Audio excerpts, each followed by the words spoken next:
तो इस क्वेश्चन में कहा था कि ए particle travel half of the total distance with speed v1 और next half with speed v2 along the straight line, find the average speed of the particle, है ना। हाफ डिस्टेंस गया है कितने से, वो v1 से, और हाफ डिस्टेंस कितने से गया है, वो v2 से। तो ऐसे आप समझिए कि ऐसे यहाँ से यहाँ तक के लिए जो है वो हाफ डिस्टेंस बोला है। तो मान लीजिए कि ये डिस्टेंस अगर x है तो ये भी डिस्टेंस x हो गई, तो मतलब टोटल डिस्टेंस कितना हो गया 2x। तो ये 2x डिस्टेंस कवर करने में जो उसके लिए जो वेलोसिटी दी गई है कि वो हाफ के लिए v1 है और अगले हाफ के लिए v2 है। तो देखिए, तो यहाँ पे टाइम दोनों के लिए अलग अलग होगा। चलिए इस पॉइंट का नाम अगर कुछ ए दे दे, इसका नाम बी दे दे और ये सी दे दे, है ना। तो ए और सी के बीच का जो ये मिड पॉइंट है वो बी है यहाँ पे। तो यहाँ से यहाँ के लिए टाइम कुछ t1 अलग होगा और t2 कुछ अलग होगा।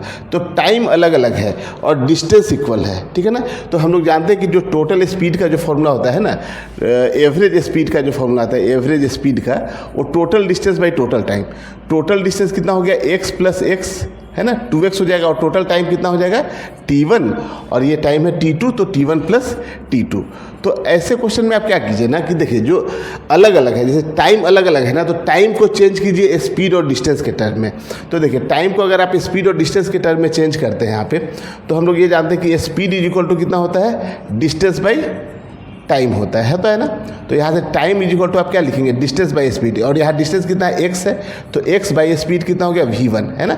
t1 के लिए x अपॉन v1, और सिमिलरली t2 के लिए जब आप लिखेंगे तो कितना हो जाएगा x अपॉन v2, ठीक है ना। टाइम अलग अलग बोल रहा है, तो यहाँ पे टाइम को हम लोग चेंज कर लेंगे स्पीड और डिस्टेंस के टर्म में, ठीक है। x प्लस x हो गया 2x, और टाइम t1 की जगह पे आप कितना लिखेंगे, x अपॉन v1 और प्लस x अपॉन v2, ठीक है। तो यहाँ से देखिए v1 v2, यहाँ से पहले क्या कर लेते हैं हम लोग 2x, यहाँ से x अगर हम लोग कॉमन ले लें तो 1 upon v1 plus 1 upon v2, और यहाँ से x से x को आप कैंसिल कर दीजिए, तो ऊपर में 2 है और नीचे में देखिए कितना हो जाएगा, एलसीएम ले लीजिए v1 v2, तो ये हो जाएगा v1 प्लस v2, तो यहाँ से कितना निकल के आ गया 2v1 v2 upon v1 plus v2।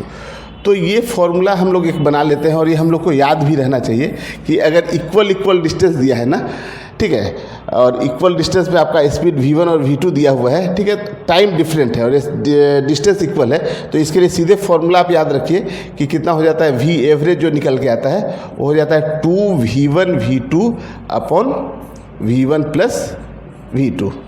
तो ये हम लोग फॉर्मूला यूज करते हैं कब, जब डिस्टेंस इक्वल दिया है।